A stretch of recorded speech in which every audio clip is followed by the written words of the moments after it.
Doug, what are we going to do tonight? The same thing we do every week, Todd. Try to record a podcast. That's great. That's even better than last week. So, We're right. trying. We're trying. We're streamlining things a little bit this week. We learned from last week. I don't know if anybody noticed from last week's episode, but it's when I first uploaded it, I was kind of quiet because I thought maybe my mic was too hot, and I kept adjusting it to make sure I wasn't overpowering Doug. And then the end result was is you could barely hear me unless you cranked it all the way up. So I went in and increased the volume on that part of the podcast and re-upload it. So hopefully, if you haven't re-downloaded the last week's episode, you can do now and get the I wouldn't say improved audio, but louder audio. But this week I'm keeping an eye on the volume levels on OBS to make sure that I am not sounding like I'm in the other room when recording. So yeah, if we can just get a little bit better every week, who knows where we'll be in the long run. I think maybe I need to actually, can I adjust the volume on the mic itself? Let's see. Turn that up right there. Oh, hey, that's louder, right? I think you are louder now. There's an actual volume knob on this microphone, and there we go. Now I'm peaking a little bit better on the EQ. Talk some more, Doug. Todd's over there fiddling with his knobs. Yes, playing with knobs. They're sliders actually, but that's cool enough. But now I have Doug sent over some screenshots of tweets or posts or whatever. Memes and whatnot, Yeah, so now that's what if you're watching the video side of this, that's what you're gonna see. You're not gonna see our faces for podcasting, and which is fine. You don't need to see us to hear us or understand. So. Yeah, just use the theater of the mind to figure out what these voices look like. What do you think of that ADHD logo with the state of Washington? The new logo, I love it. It looks great. I think it's gonna attract some listeners. I love it. We can thank Microsoft Copilot for the AI artwork that is what it is. So it was one of the few that actually got the letters correct. You know how when you use AI and you say, I want this word on this thing, and it goes, oh, what are words? What are letters? And why do I have to use words? Are you sure this is supposed to be P? Maybe it's supposed to be an R or an F. Like, no, we want it. For some reason, it just has fingers melded into it. Or, like, if you're telling it to create a person, the person always has weird eyes or, like, a weird mouth or, like, 18 fingers. So, AI. People are worried that it's going to take over the world. When they figure out how to do a proper hand or a proper face, that's when we need to be worried.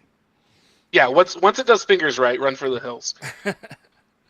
So we got a lot to get to this week. We have a jam-packed episode. We've got a primary topic. We got news of the week. And then, as always, we'll finish up with a nice What's Geek this week to sort of cleanse our palates and politics. Cleanser. And in case this is your first episode, this is our second one. And this is ADHP, which is Attention Deficit Hyperactive Politics. Yeah. It's a couple of neurospicy dudes talking the weekly events, trying to just basically vent our frustrations with the world today. But we're also trying to come with some positive ideas and solutions to move forward on, and we'll see what happens. Yeah, sorry, I need to mute my phone. It just decided to give me a notification for something. It got excited. It's like, hey, don't forget to take out the garbage. So for those of you that heard last week's episode, we went over my 5 principles. One of those principles was to attack crime at the root source, which means universal health care and a basic income. Now, I came across something interesting today. We're recording here on Sunday, March 30th, 2025. And someone mentioned that Richard Nixon is actually, this was the cynical historian brought up in a video I was watching, that Richard Nixon actually favored a universal health care and a basic income plan. So that shocked me because, Nixon's one of the great villains in American history, right? But he was a Quaker, and he did have a heart to some degree. So basically, just put the thought in my head: what if we could take the burden of providing health care and a living wage, off of business owners?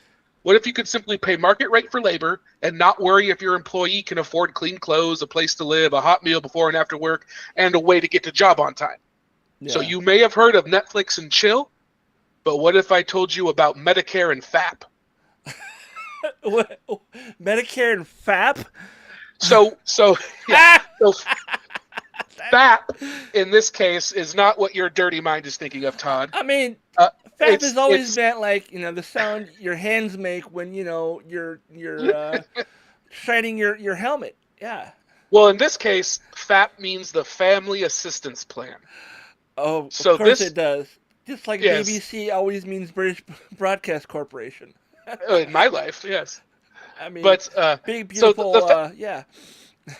But the Family Assistance Plan was a welfare program introduced by Richard Nixon in August of 1969. So FAP came out of 69. Of course it did. Which aimed, and what it did is it aimed to implement a negative income tax for households with working parents.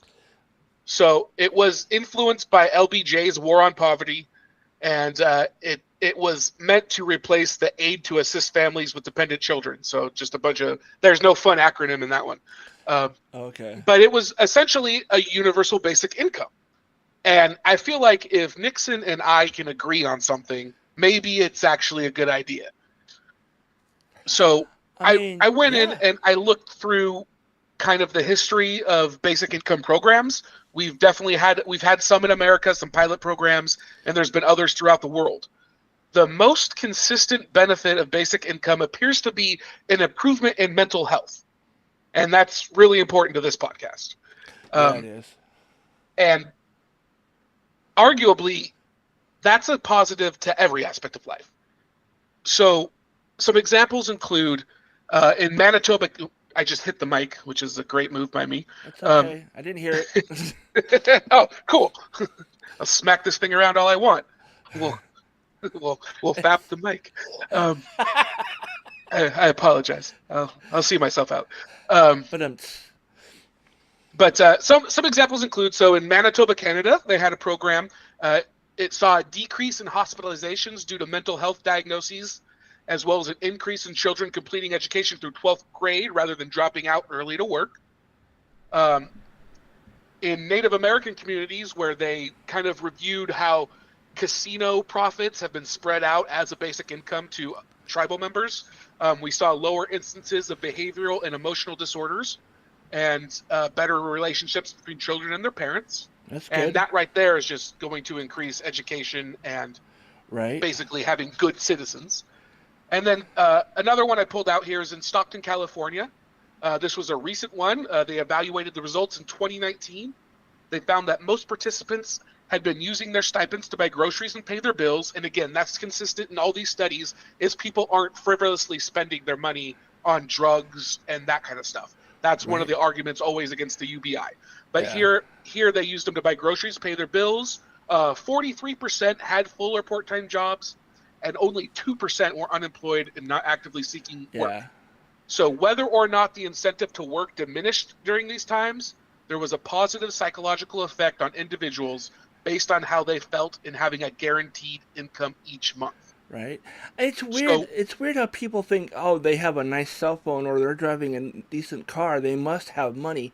Why are they in here? Why are they getting food stamps?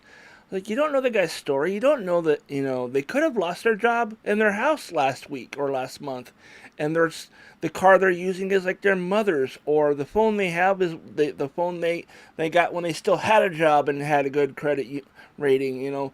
Things can change in 30 days. It doesn't, just because someone has an iPhone 13 or whatever the current one is, and and they're driving a 2016 car, doesn't mean that they're trying to scam the system. That shit can happen. So, yeah. And most people are not 2 good months away from becoming millionaires, but almost all of us are 2 bad months away from being homeless. Right. Oh wow, that's a good analogy. I've never thought of it like that. There's the amount of wealth people have. There's no way they can spend it all in their lifetime unless they give mass amounts of it away. Like I think Bill Gates, like 10 years ago, gave away a bunch of money to the Washington State Special Olympics. I think it was actually closer to a decade ago, but still, he gave away millions of dollars just to help And kids who want to play sports. I think the best example of sort of philanthropy of that sort is Mackenzie Bezos. Like what the media doesn't cover, and maybe we'll cover this in a future episode, is she's been giving away her wealth. Like, right, she got half of Jeff Bezos's money in the divorce, and she's just been giving it away hand over fist to all these various causes. And the results of them are actually positive. There's actually good things happening because of the monetary investment. And that's just, and it's stuff that we could do as a country through higher taxes, but again, the media doesn't cover the positive results there. I don't remember her name, but she was the daughter of Roy Disney, and she was talking about how like people like myself that have an unlimited source of income should pay more taxes than the average person in America because we have more money. We should be spending more in taxes because we have more coming in, so there should be more going out. And just the bottom line is if you are successful in this economy, that means, the economy fit you, it worked for you, you benefited more from the economy, you have more to give back. Exactly. And then there I go punching the mic again. Looking at holistically these various UBI programs, the lesson appears to be that providing a UBI, a universal basic income, sometimes called a guaranteed income, Alexander Hamilton called it a citizen's dividend. But I like that. I think that's a great way to sell it, is that as a citizen's dividend, profits exist because of markets exist because of people. The people deserve to be compensated for their value. But what it really does, though, what having this guaranteed income does is it curtails the rat race mentality that most Americans are caught up in. The reporting of mental illness is way more prevalent in the USA than non-Western countries. Right. We can compare it to Nigeria, which is one of the. Hey, Doug, I'll be right back. I have to go do something real quick. Yeah, no worries.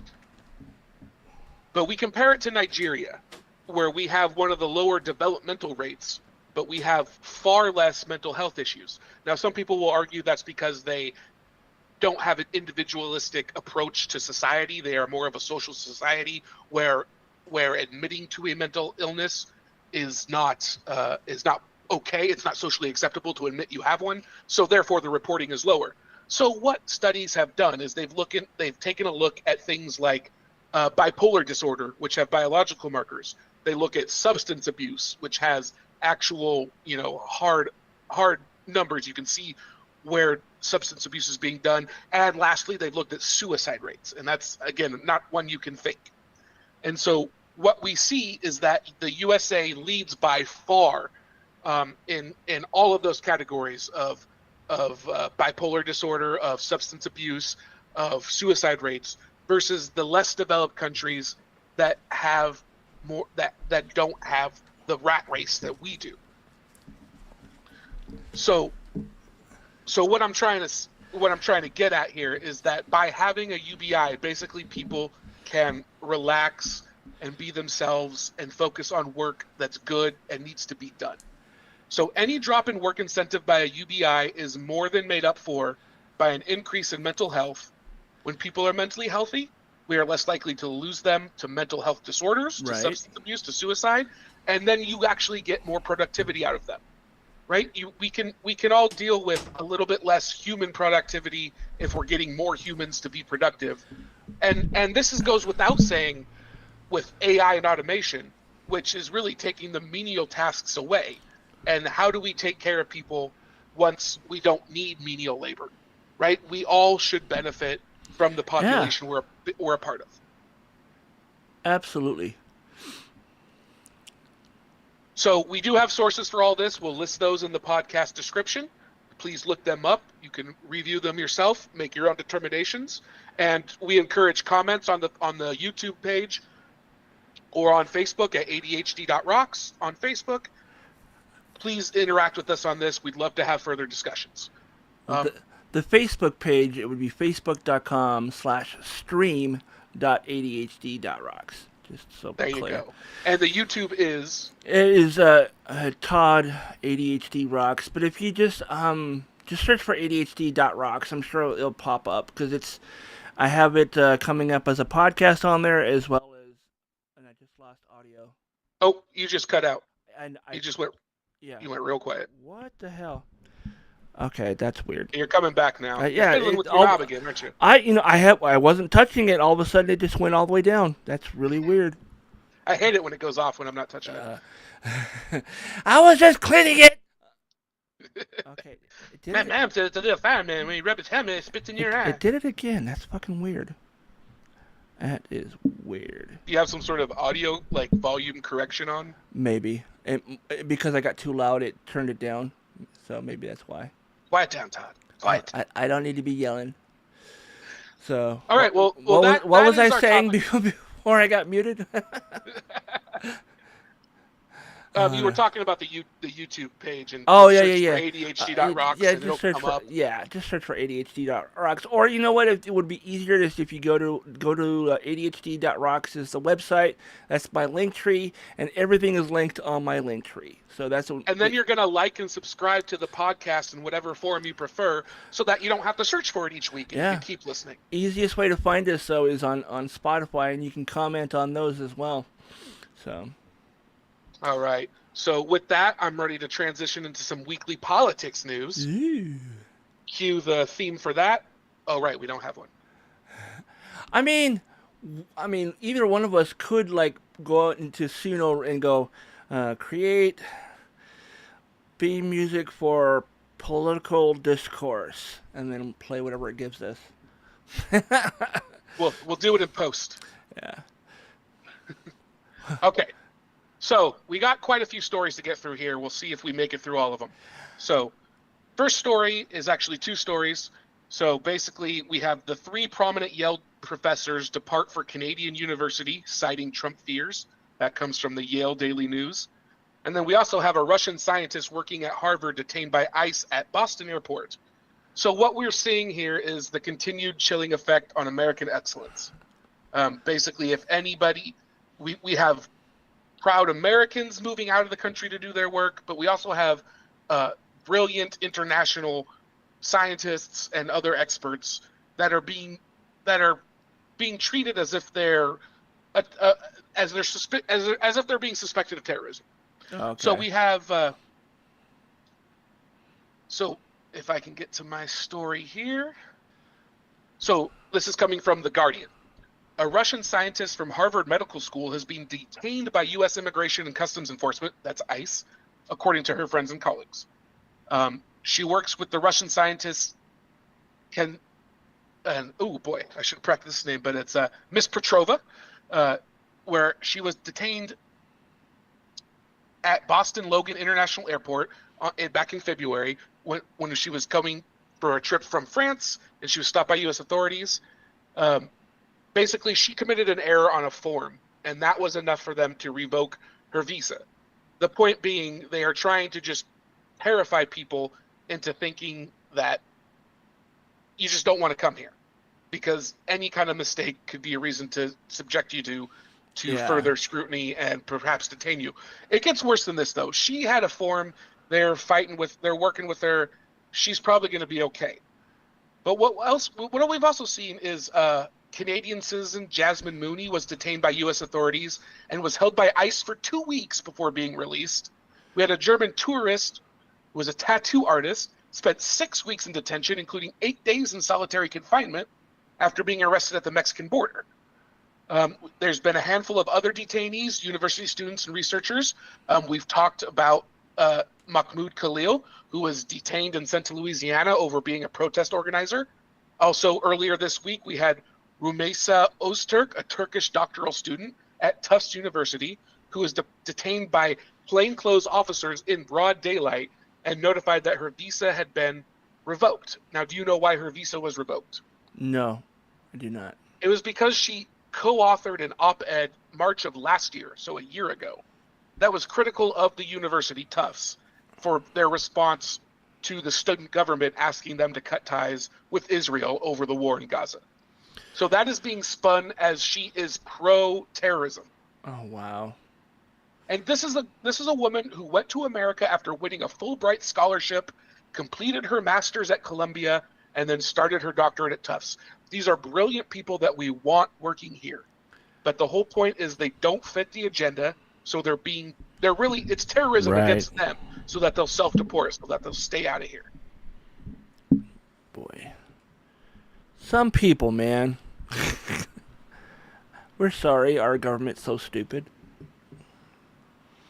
Yeah, and if you read what Trump supporters are saying on the internet, they believe anyone here on a visa is living under a privilege should be dangled on a thread over their head with a threat to cut them off at any point, just to compel obedience, just to keep them from saying anything critical, as if they are here as our pets or something. Oh, wow. But they ignore the Constitution. So the Constitution, over several cases over decades, has both outlined that people in the country, whether they're citizens or not, are protected by the Constitution, and that's been expanded over time through subsequent cases to not just include people who are here legally, but anybody that's here, whether they're illegal or not. They are at least owed due process. So in 1903, SCOTUS held that, quote, an alien who has entered the country and has become subject in all respects to its jurisdiction and a part of its population could not be deported without an opportunity to be heard upon the questions involving his right to be and remain in the United States, i.e. due process. Fast forward 50 years, 1953, the Supreme Court said once an alien lawfully enters and resides in this country, he becomes invested within the rights guaranteed by the Constitution to all people within our borders. But expanded to that in 1953, the court added, aliens, in a separate case added, aliens who have once passed through our gates, even illegally, may be expelled only after proceedings conforming to traditional standards of fairness encompassed in due process of law. And so what we see here is, as time has gone on, we have learned better and we have done better and we have defined these rights as anyone within our country because we're America. Like that's what we believe in. There's a separate link. We'll have links for all these stories in the podcast description. So please look those up. The next story is from ABC News. Museums and parks must remove some items related to race and gender. So what we have here is classic fascist revisionism.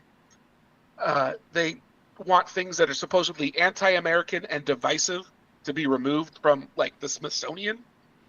And what do you suppose that kind of stuff is, Todd? It's probably anybody who is a darker skin complexion than the average European. And anything that might make a white person feel guilty, right? Like, we can't talk about shameful, yeah. We can't talk about segregation. We can't talk about Jim Crow. But to me, that is America. The most American thing is improving every day. Now, we just talked about it in the last story. We talked about it last week with the Maya Angelou rule.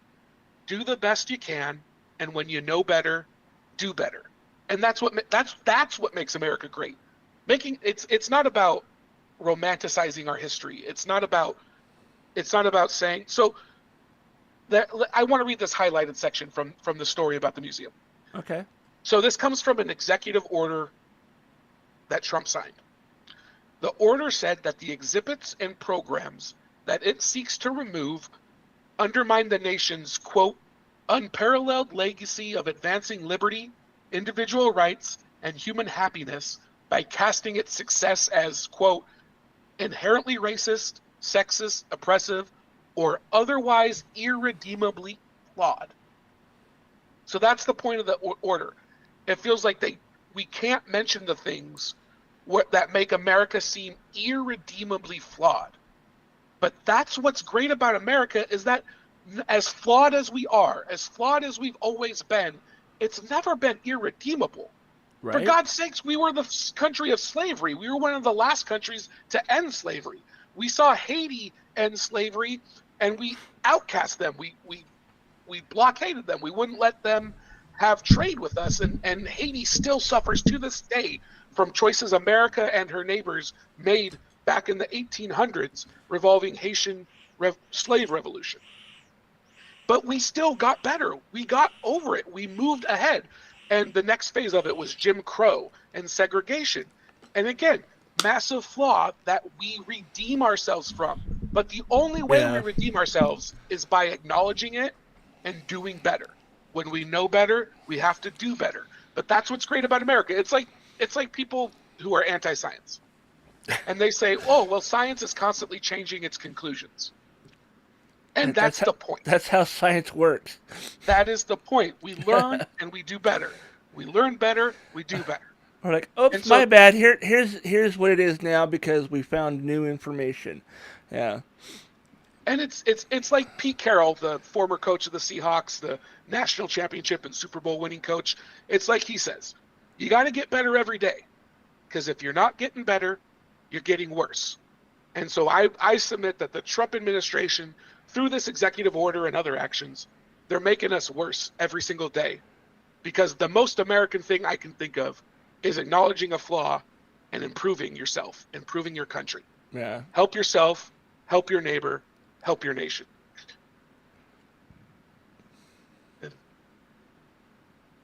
Any other thoughts on that before I move to the next story? No, go ahead. All right, we're marching right through. We're making great time. Hopefully, we're not going too fast for everybody. If you need to rewind and listen again, please do. Yeah. Again, this is the ADHD podcast. We're hyperactive. We're attention deficit. Neurospicy to the nth degree. And I'm anxious as hell about all this. So we're doing the best. There's also a lot of stuff on. Why did it keep? Oh, you cut off again. It did again. There is a lot of stuff to go through on the show notes. We don't have to go through every single story, at least not the ones that I posted. We can skip some of those, but yeah, I don't know. I'm getting too loud. Maybe that's why it keeps cutting itself off. I don't know how to change that. So it's all right. I've got just a few more to go, and obviously we're going pretty quick here, so I think we're doing okay. So here's an interesting one that's coming off of. I'm sure if you're listening to this podcast, you're somewhat aware of Signalgate. We discussed it the story basically broke when we recorded our first episode last week. So this is a follow-up from that, just as a comparison point. So, excuse me. So I've got all my links up, but I don't have them in the correct order. There we go. So I'm going to read this story from NBC News and just chime in when you think you know what the story is about. Okay. A federal worker accidentally includes a journalist on a detailed message in advance of a government operation. Does that sound familiar? Yeah, no, that's Seghef, right? Whatever his name was. Except it's not. It's not? While that sounds like the case of the Atlantic editor-in-chief being added to a group signal chat by Trump's national security advisor, Michael Waltz, it's actually a Department of Homeland Security employee who told colleagues she inadvertently sent unclassified details of an upcoming ICE raid to a journalist in January. So, same thing. Basically, the same thing of accidentally including a journalist on a potentially sensitive but not classified message. And unlike Waltz and Hegseth, who both remain in their jobs, the career DHS employee was put on administrative leave and told last week that the agency intends to revoke her security clearance, which means she doesn't get to work in this field at all anymore. She's got to go find a whole new line of work now. And it's just, I highlight this story to demonstrate the double standard, the hypocrisy. If you're not in the inner circle, you would get busted like this. There was a military serviceman a year or so ago who was sharing classified stuff on his Call of Duty Discord server with his friends. He's in jail, as far as I'm aware. But if you're part of the inner circle, they just rally they rally around you. They start shooting the messenger. Protect your own kind of thing. Yeah, well, and I think it's very telling that the Trump administration is calling it a hoax, because we've heard them call plenty of things hoaxes, and if they're all, and now I just got to assume that everything they've called a hoax is as legitimate as this story.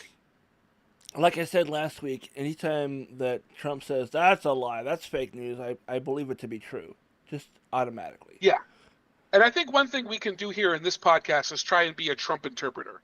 And I think one thing we've learned now that we can say for sure is Donald Trump says it's a hoax. That means it's true information that he finds damaging. Yeah. And that's how you should read it. If he says hoax, read it as direct hit. Read it as projection. It's like anytime they say the left has done this, this, and this, they're telling on themselves. This is what we've done, and we don't want to be caught by it, so we're going to blame them for it. And then furthering our fall into fascism, our next story is about how Disney and ABC have been hit with FCC investigation over their DEI policies. So this comes from where did I apparently don't have the link to that one up. Let me click on this here. It's all good. So this comes from CNN. So in a letter to Disney CEO Bob Iger, the FCC chair wrote that he wants to ensure that Disney and ABC have not been violating FCC equal employment opportunity regulations by promoting quote-unquote invidious forms of DEI discrimination. I don't know what invidious means. I don't know if they meant insidious, but probably insidious. But yeah, they're basically saying you're not violating equal employment by looking for DEI hires, are you? No. You just need to hire the first white man that comes through the door. Don't look any further. Like, to me, equal employment opportunities is about expanding the pool of candidates beyond just the people you know in daily life and into the populations that you might not be familiar with, because there's great candidates there. It's not about filling a quota. It's about expanding the search. And so what we have here is an attempt to get Disney to comply. And we have lots of evidence of people complying in advance. We have law firms that could win cases against the Trump administration that are just going along with what they say. And this is what's really scary to me, because this is exactly how you fall into fascism, is when the corporations start complying, when the law firms start complying, there's not much else the rest of us can do. Right. So and again, this is unabashed fascism, just trying to say, no, this is the way that you should think about the world. Because traditionally a conservative would say you can't tell a corporation how to do their hiring. If they want to look for candidates in uncommon populations, that's their prerogative. But now the administration is coming in here and saying, no, you need to narrow your search.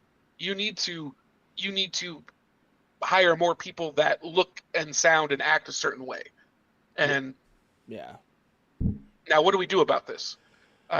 Short of writing your congressman, and I guess that's really the thing to do for most of this, is to call your congressman, call your representative, call your senator. I did that for the first time here recently with the Senate vote for cloture on the continuing resolution that happened last month.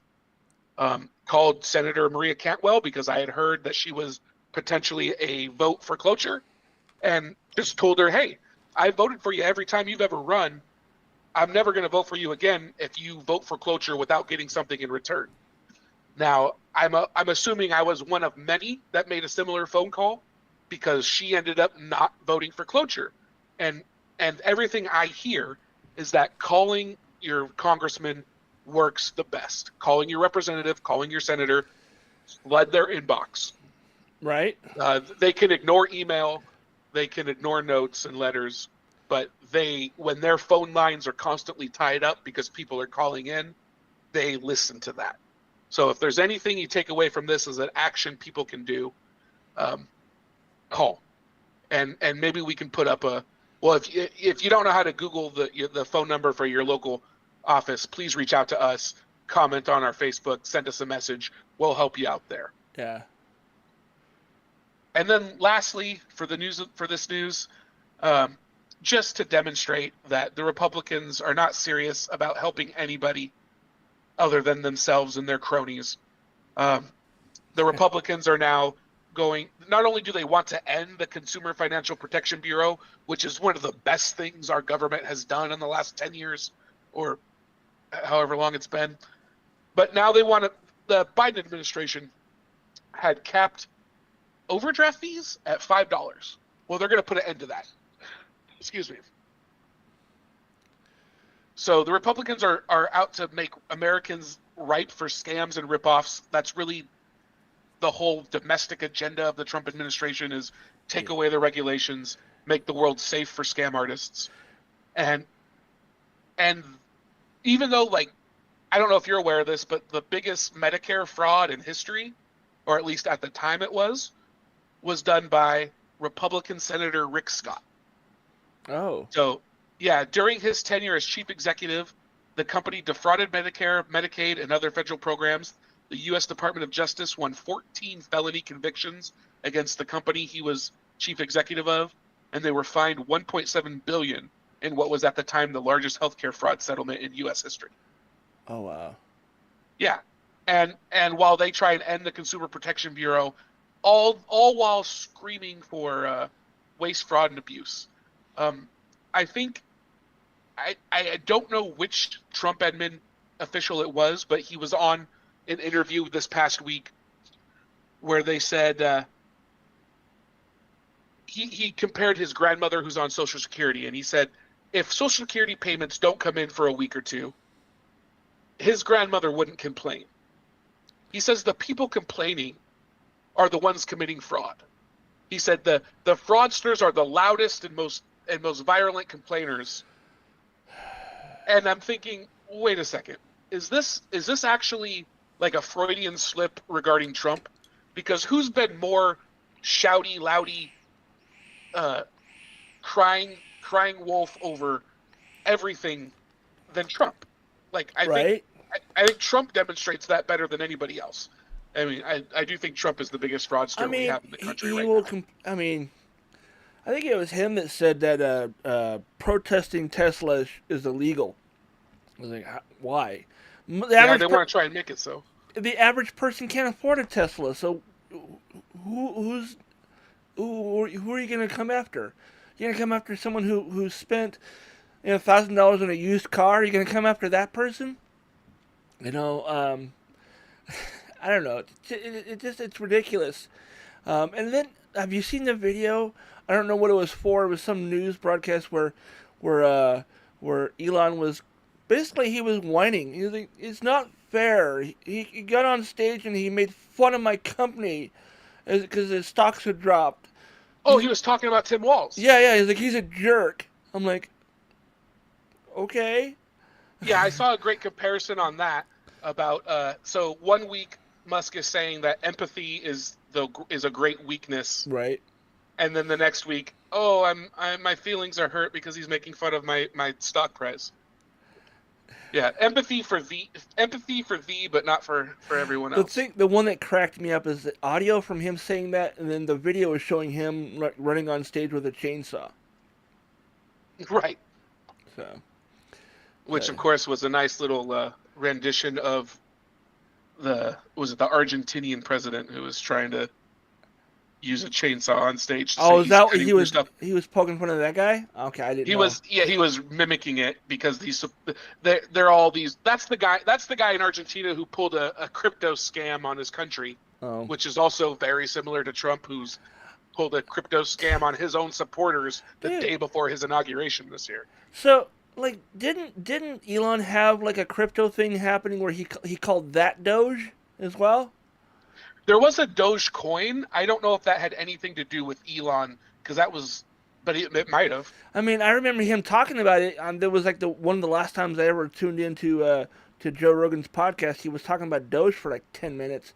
I was like, I don't care about this shit. I'm gonna turn this off. And that was the last time I ever listened to that podcast. But when he's so nice, Dogecoin is a cryptocurrency created by software engineers Billy Marcus and Jackson Palmer, who decided to create a payment system as a joke. And the value of Dogecoin right now is currently 18 cents. Okay, that's funny. Because he was promoting the hell out of it on Twitter back when that first all came they out. do is they create a meme coin to go viral so they can pull a pump and dump scheme is what they're doing. Okay. Is they get people to buy in right away after they're already they're bought in from initiating the coin. And it's illegal in a lot of ways, depending exactly how you do it. But no one is doing anything about it right now. Yeah. Well, so that's the thing. When people start talking about the Department of blah blah blah blah blah, whatever the acronym for Doge is, I was like, Doge. Why is everyone talking about this Dogecoin thing? Because that's what I initially thought they were talking about. I thought talking about this fucking cryptocurrency, and I was like, did the U.S. government just now make that an official currency of our country? What's going on? And then I realized it's whatever Elon's in charge of in our federal government, which. Yeah, he named it. He gave it the acronym that came out to be Doge because he thinks he's riding on viral success, and he just wants to be hip, and he thinks that's a clever way to do it. He and likes that. Kids all on board. He likes that word, is what it is. It's one of his hyper focuses, I think, because he talked about I think he even talked about Doge when he hosted SNL a few years back too. So it's it's just like his obsession with the letter X. Exactly what I was going to say. It's just like X for him. Yep. Yeah, no, he named all of his kids a variation of X. Like his trans daughter, or her dead name starts with an X, and then his newest kid, the one who told Trump he's not the president, also named his X. So it's one of his hyper focuses. So yeah, he really makes all of us neurodivergent people that are trying to not piss off everybody around us look bad, because it's not something we do on purpose. We don't do these things on purpose, and I'm not even sure if he's doing these things on purpose. He just thinks they're a really good idea. It's giving him a dopamine hit, so he's like, "Oh, this Doge, I like this name Doge. We're gonna use that as an acronym for my part of the federal government, and I'm gonna hire these 17-year-old kids to find money for me and take it away from other people," kind of thing. And then it becomes this clown show that hides the true intent of basically just they're trying to fire everyone in the federal government. They're trying to they're trying to do that Curtis Yarvin rage thing, which is retire all government employees. Oh, I saw another thing today that cracked me up, and I should probably be posted on the if I haven't already posted it on Blue Sky, I'm going to. There's a video, and I think it's an AI video of Elon putting on Cheeto dust onto Trump. I've seen this. Yes. So good. Painting his shade of orange. Yeah, using a bag of Cheetos. Well, that wraps up the political news for the week. And now we can transition over to What's Geek This Week. What's Geek This Week? And yeah, we did it in less than 45 minutes. Yay! Woo! Blowing through it.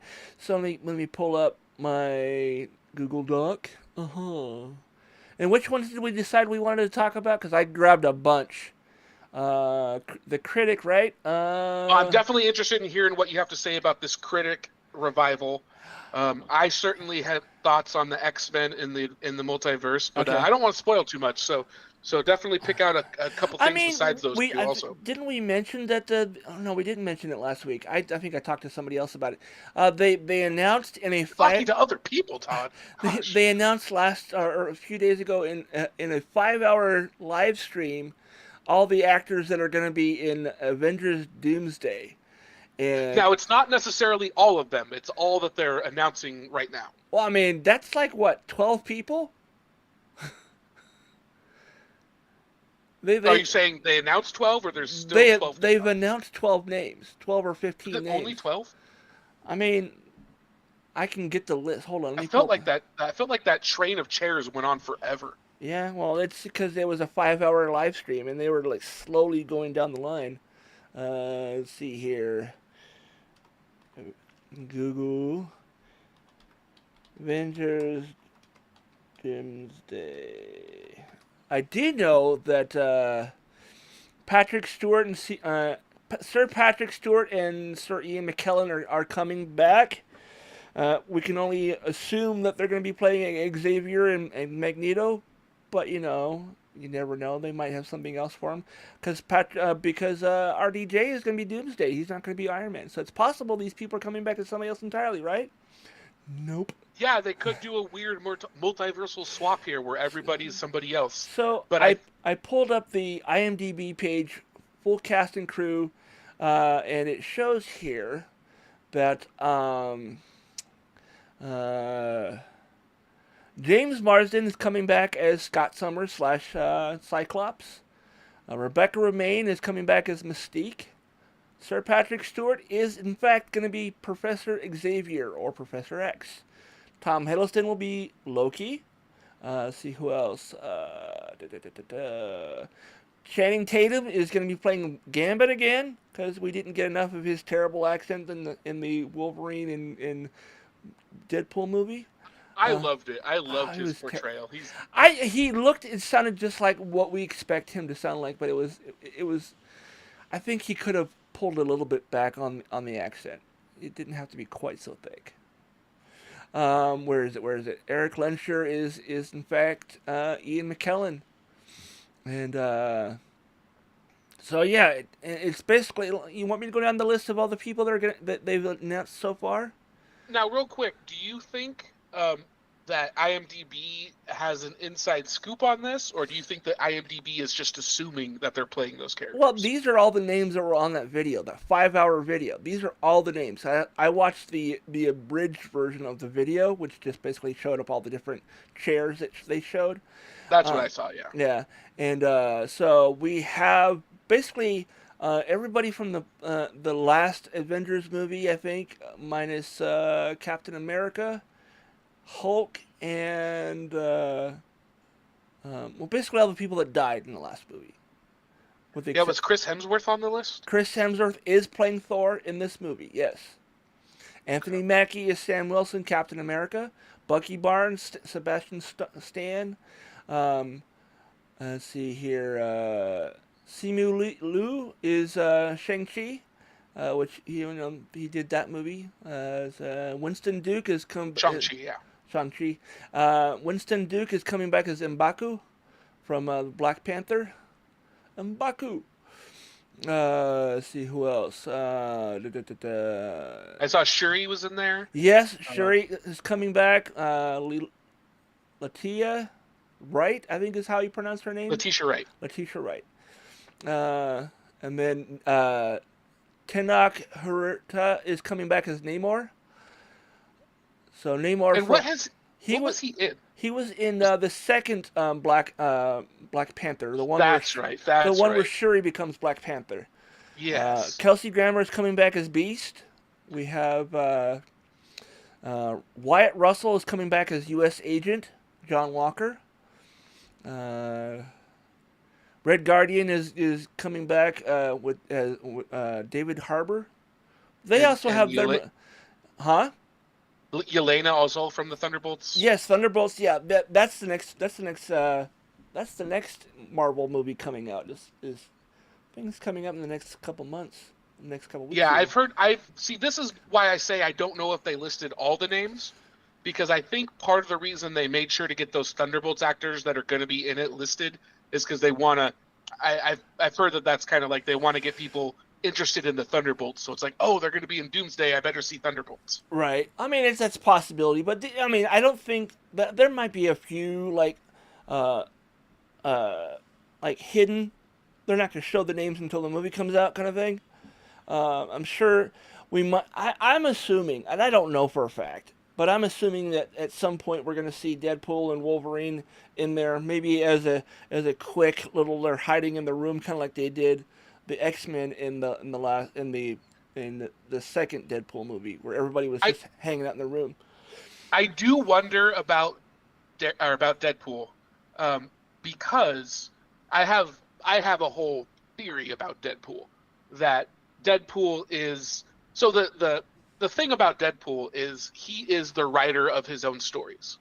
So any Deadpool comic or show or movie is just Deadpool telling us a story, right? And we don't know if it's really happening or not. And that's why like that would explain why his movies are ostensibly set in the MCU, but it doesn't look exactly like the rest of the MCU does. It has some different characters. Now, in Deadpool versus Wolverine, that is the first Deadpool MCU movie, period. So before that, it was still the Fox Entertainment X-Men movies. That's why in the first one, you didn't see any of the X-Men except for the big steel Russian dude, which drawing a blank on his name. Colossus. Colossus, thank you. He was in it, but that's because he wasn't really in any. He was, but he wasn't a main character in any of the other X-Men movies.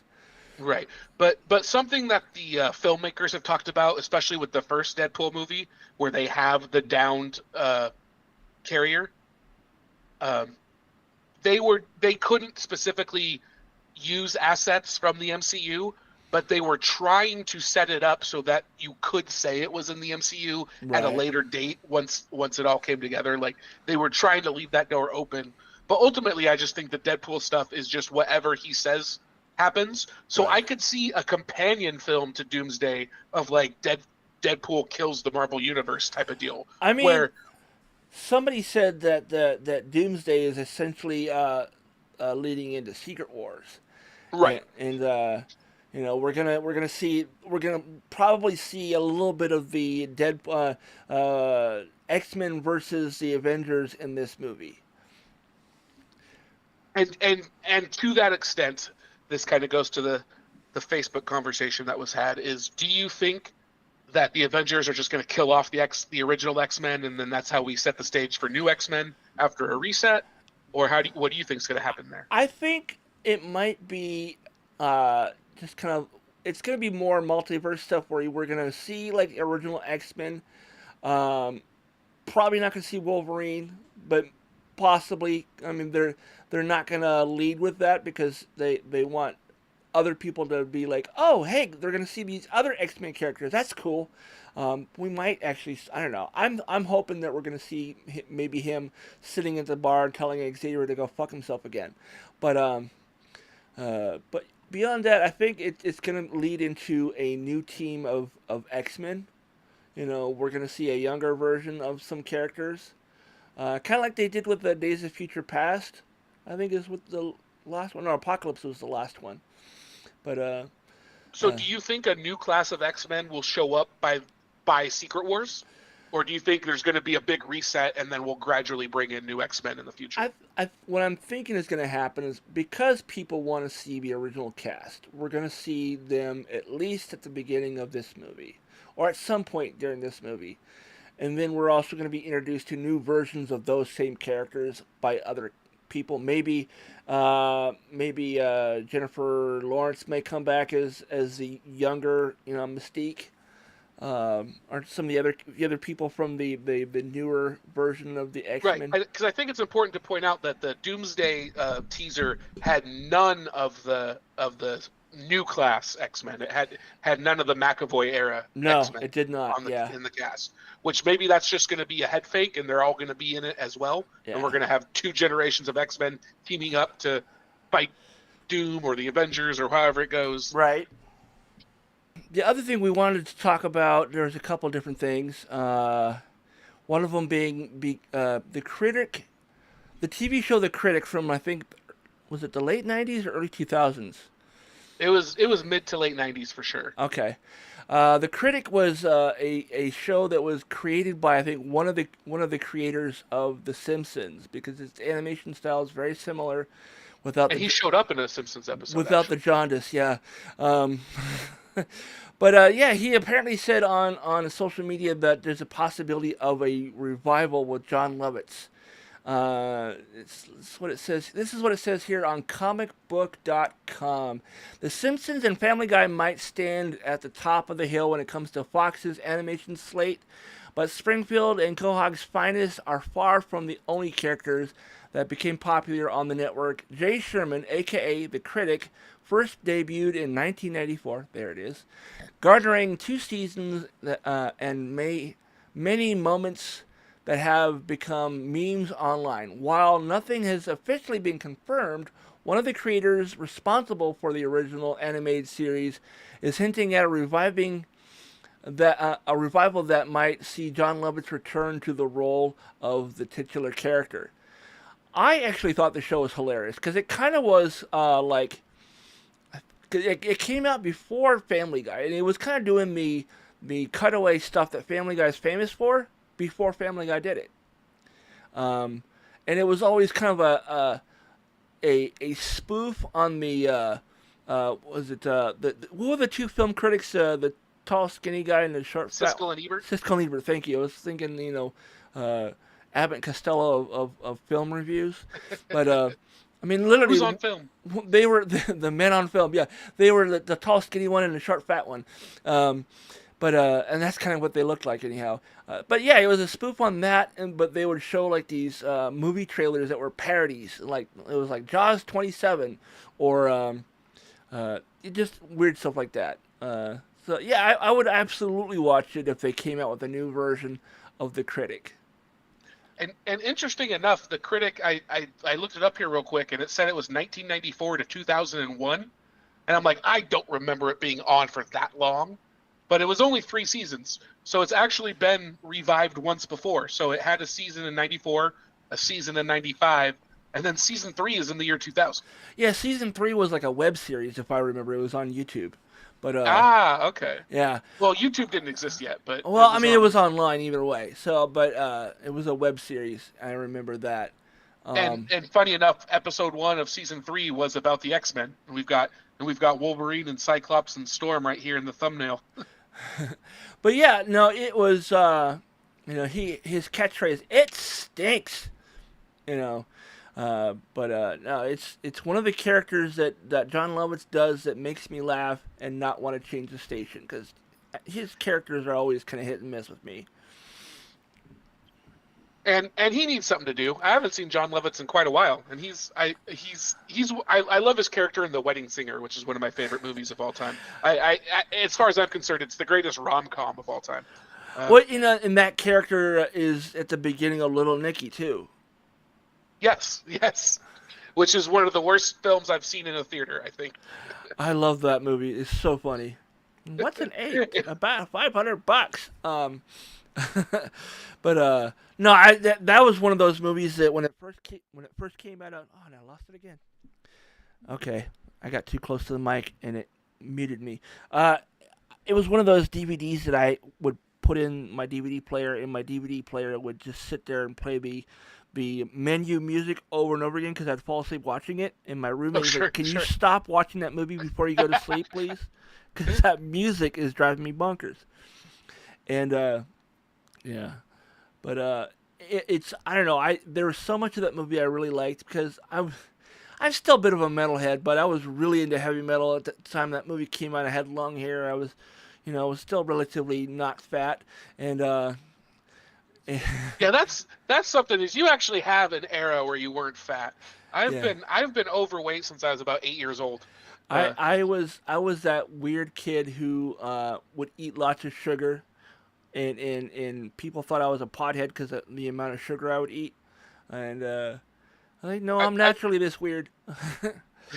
But I've seen your yearbook photos that you posted on occasion, and I'm like, oh, Todd, he wasn't even fat then. He's the lucky bastard. I was, well, in the early 2000s, at the time that the show was popular, late 90s, early 2000s, I was maybe $160.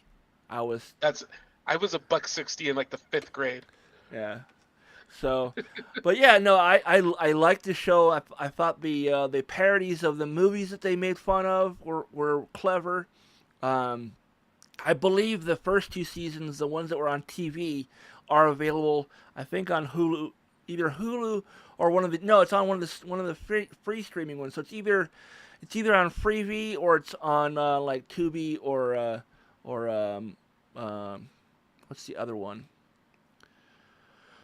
One of the free streaming sites. Either way, just look up The Critic. I'm sure you'll find it somewhere. It's available free to watch.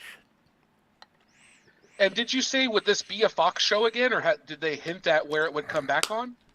I'm thinking if it's anything like previous Fox shows, it's going to be like an exclusive on Hulu.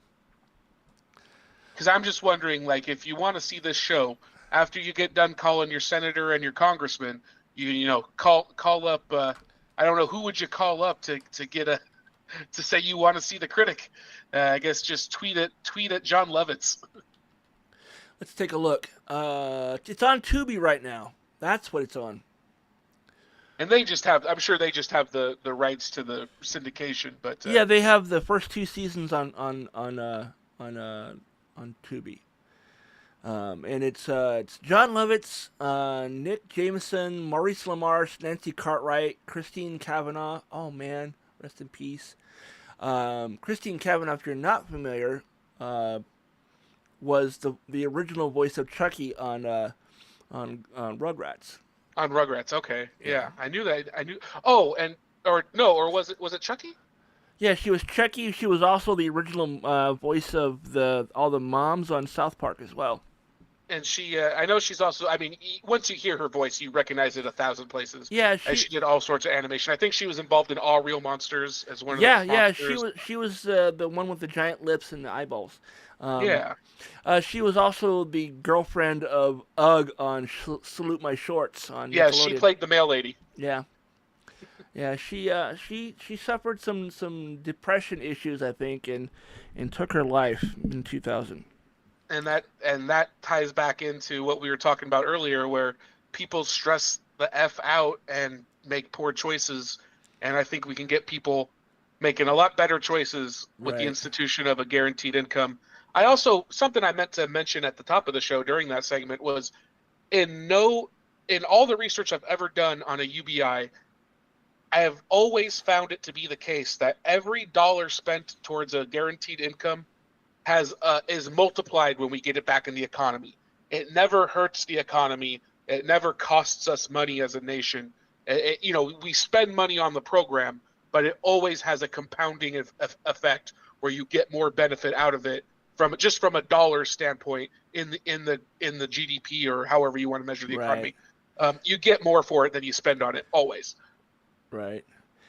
So there was one more story that I wanted to talk about before we end the show, and that is there apparently Netflix has got the rights to doing a live action TV series for Scooby-Doo.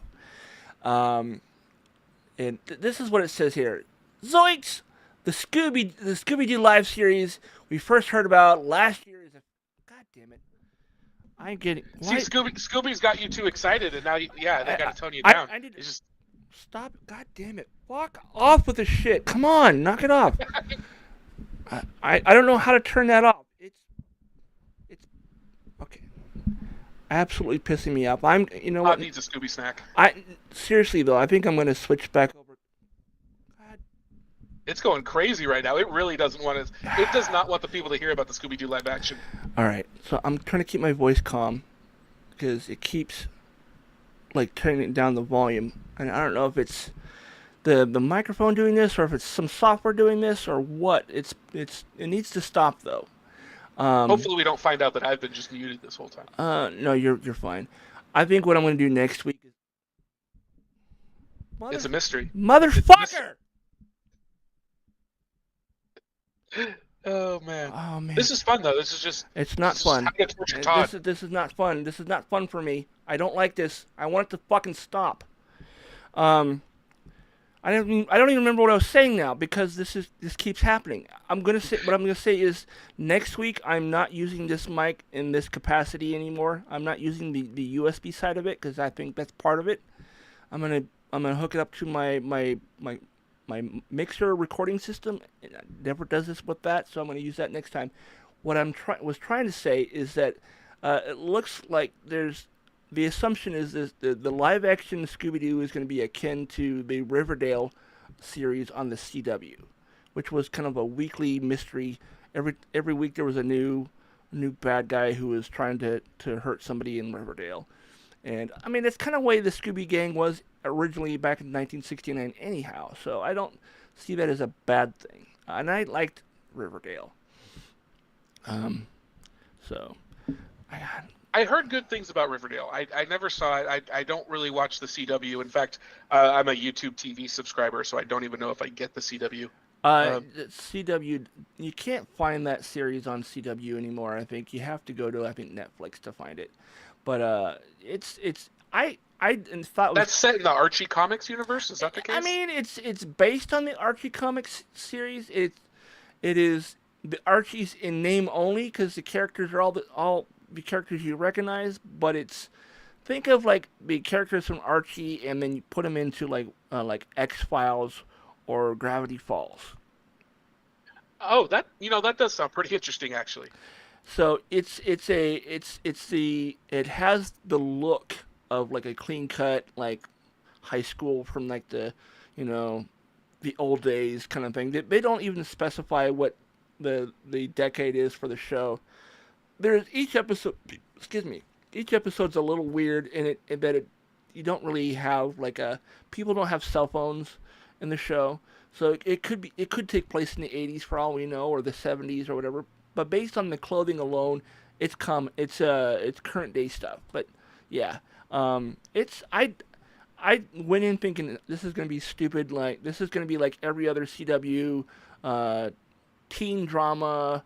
It's gonna Right, that's be immediate what I think of. Yeah, and it's just nothing. I mean, there is teen drama stuff in it because it is a CW, but it's more than that. It's a whodunit kind of series where the show Riverdale is narrated by Jughead, who's um, okay.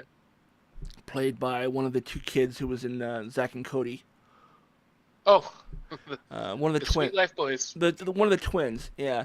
And so he narrates the whole series, hi, my name is Jughead, blah blah blah blah blah, and weird shit happens in my town of Riverdale, and towards that series end, they kind of like did some crossover with Sabrina the Teenage Witch, and because that's also written by the same people, the original The comics. original Marissa Joan Hart, Melissa Joan No, Hart, or a remake. they use the one from Netflix.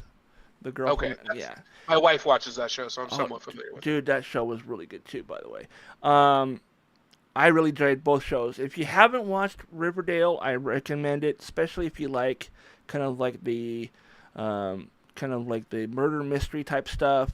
Yeah, And there's like you see characters if you're familiar at all with Archie and his gang, like Sabrina is a character you see at some point during the show. You see Josie and the Pussycats at some point during the show. The Groovy Ghoulies. These are all cartoons from like the 60s and 70s for me. So when I watched it, I was like, oh, I remember this character, you know, and but no, those were all the cartoons that would come on and be like, this isn't Ninja Turtles. What am I watching here? yeah, like we said earlier, I'm 10 years, give or take a couple years older than Doug. So for me, my childhood resides in the 70s and 80s, and so a lot of the stuff that I'm looking at, I'm going, oh, this reminds me of when I was a kid, and he's just like, oh, this looks familiar. I kind of remember this when I was young, but this this God damn it, brain, live action Scooby Doo is going to be an hour TV show, and what I would love to see in this TV series is I would love it if Matthew Lillard was Norval's dad. Okay. Because he, of course, played Shaggy in the most famous Scooby Doo film, I think. He replaced Casey Kasem when Casey retired. Oh, doing the voice in the cartoon too? Yeah, absolutely. I did not know that. Yeah, no, with the exception of one or two that like had like famous people voicing the titular characters, Matthew's been the voice of Scooby since I want to say like the late '90s. Since like after he did that movie. No, wait. That movie was like 2000 or something, or was it a Yeah, little so bit later? it would have been I think early 2000s to 2010. I think that's right around where the original voice of Scooby or Shaggy retired because he was dealing with some health issues. Casey Kasem. He took over for the role of Shaggy because he did such a good job on the live action theatrical movies like Zoinks, you know, and he was actually one of the people that was very vocal about the last Scooby-Doo movie that came out in theaters called Scoob. He's like, I don't know why Warner Brothers didn't have me and the rest of the original cast do it for this movie because, let's be honest, the character voices they chose were not great. Was that an animated feature? Yeah, it was supposed to start a Hanna-Barbera universe in movies. Oh, that would have been interesting. But it didn't work out, did it? It didn't work out because you find out later in the movie that the bad guy is Dick Dastardly, okay? And I don't know if you remember who Dick Dastardly is. Oh, that name rings a bell. Kind of the old school Mustang, the handlebar mustache kind of guy, and he had the yes. the dog that would laugh like that. Right. And right. So the story surrounds him and his dog to a degree. You find out later in the movie. I don't want to ruin anything if you haven't seen that movie. Scoob is what it's called. It's on Max, I believe. It's not a terrible movie.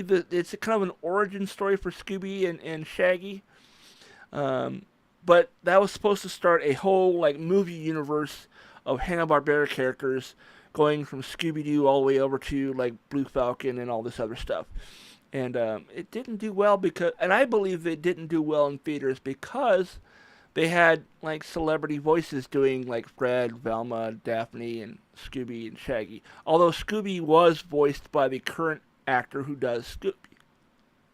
He's the only person out of the entire cast who carried over from the previous cartoon TV shows and other animated movies that went straight to video. Frank Welker, the voice of several generations at this point. He was the original actor who plays Fred and has played Fred since 1969, with the exception of 3 or 4 movies and in maybe 1 or 2 animated series. But he's been Fred almost in every incarnation. I think it's in his contract that he has to play at least one character in Scooby-Doo, if it's not Scooby or Fred, it's something. He played Fred's dad in Velma, I believe. And he's one of the more famous voice actors in everything. I mean, he's been on Inspector Gadget, Super Friends, Spider-Man and His Amazing Friends, Muppet Babies. Dude, he was... So, you name all these... The thing is the voice he used in Spider-Man and His Amazing Friends is the same voice he uses for Fred. That's his normal speaking voice. That's the way he talks. He doesn't change anything when he talks like Fred. He's also the voice of Ray Stantz in The Real Ghostbusters, as well as Slimer. He's Dr. Claw in Inspector Gadget, which is the same voice he uses for Soundwave in Transformers, and the Cave of Wonder in Aladdin. So he's like a voiceover god. Anytime I meet a voice actor, I say, "Tell me a Frank Welker story. I want to hear something about Frank Welker." And they're always happy to tell stories about Frank because he's that cool of a guy. And speaking of cartoons coming back, I also saw this week that Darkwing Duck is coming back with the original voice actor as well. Really? They're bringing back Darkwing Duck with Jim Cummings? Cool. Yep. I met him last year and 10 years ago. Both times he did Taz for me, which I immediately turned into an 8-year-old kid. Even though his version of Taz came out when I was in my late teens, Tazmania was a fantastic cartoon. It's on Max if you haven't seen it.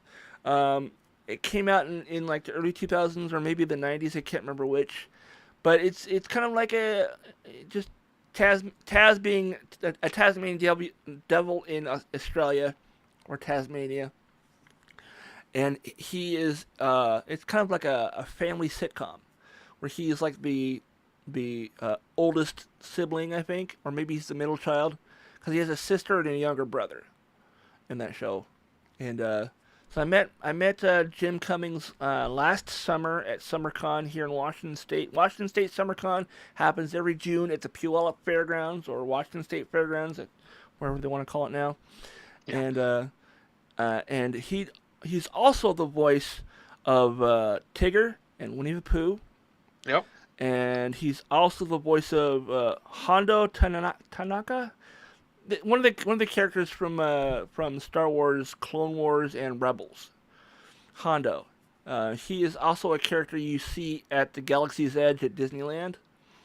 And when I met him, I was like, man, I was just at Disneyland a couple weeks ago. And I heard your voice so many times in that park. He's like, oh, yeah, I do this, this, this, and this.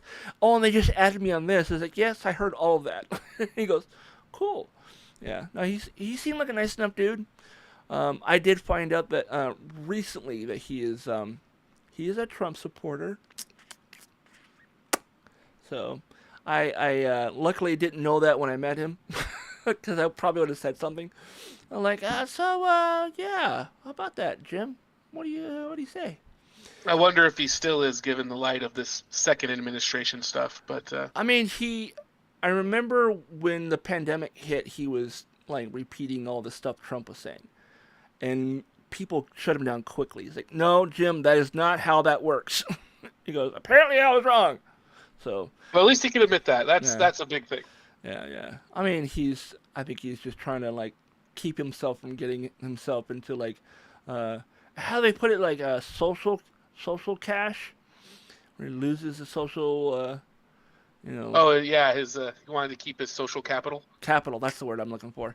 And but no, he seemed like a nice enough dude. He was really cool. I mean, I spent a lot of money getting an autograph and stuff, so I'm glad he was nice. But I met him that day, and I also met damn it, I just forgot his name. The guy who does the voice of Goofy, and I can't remember his name right now. Oh yeah, I can't pull those. Yeah, either way, he's been Goofy for like the last 35 years.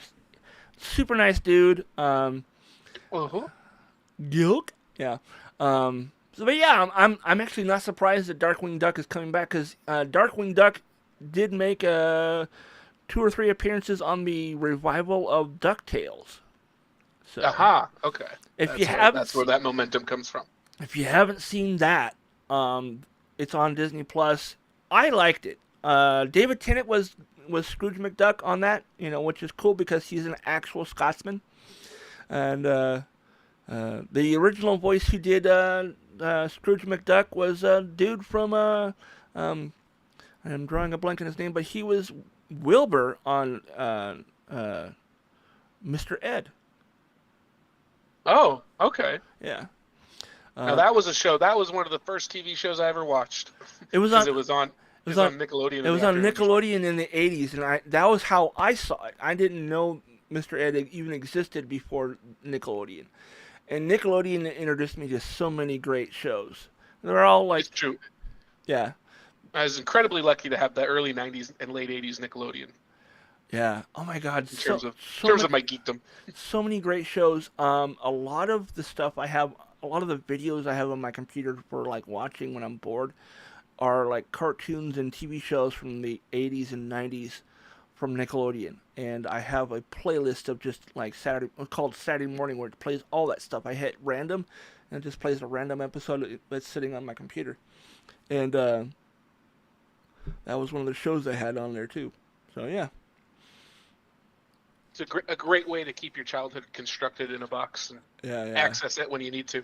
Yeah, I saw a meme the other day, and I think I posted it, where it is, I was like, I think I figured out why I as an adult, I still like TV shows and things from my childhood, is because that was the last time I was really legitimately happy. I was like, that kind of hit a little hard, but yeah, it's very true. I mean, I watch these things and go, I remember watching this as a kid and how much I liked it then. And today I still like watching those things. A lot of them have aged very well. Very few shows from my childhood have not aged well, so. Yeah. Well, that wraps up What's Geek this week. Do we have anything else we want to touch on? Do we have... I know we talked offline about this. Do you want to talk about potential guests coming up? Well, we will be having guests in the future. I don't know how soon. Maybe next week. We'll see about that. Okay.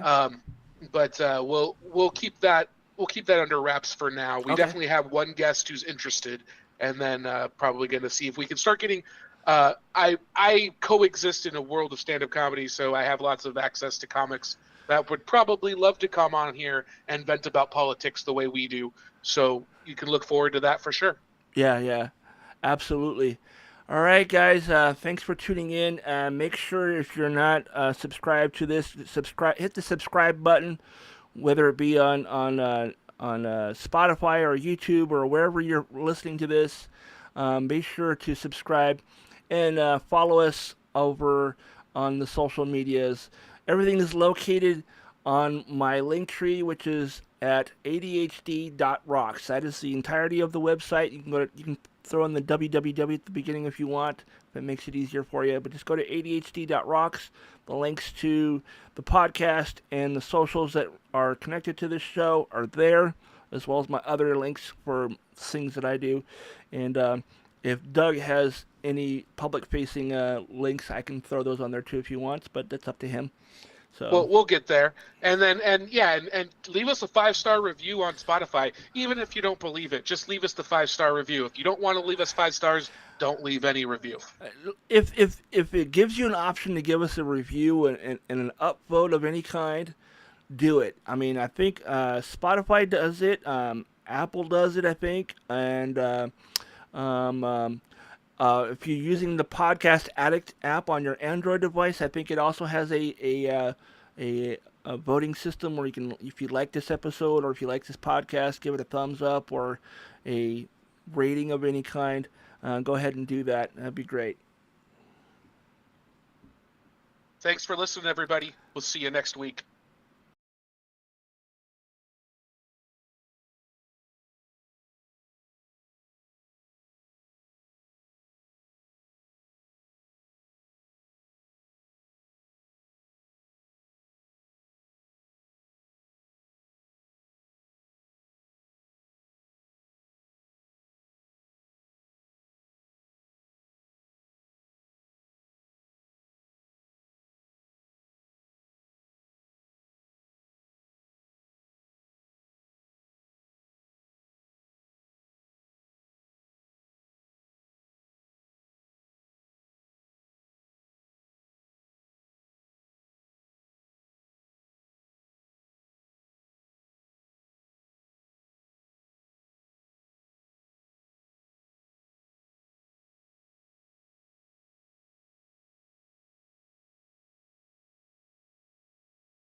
high.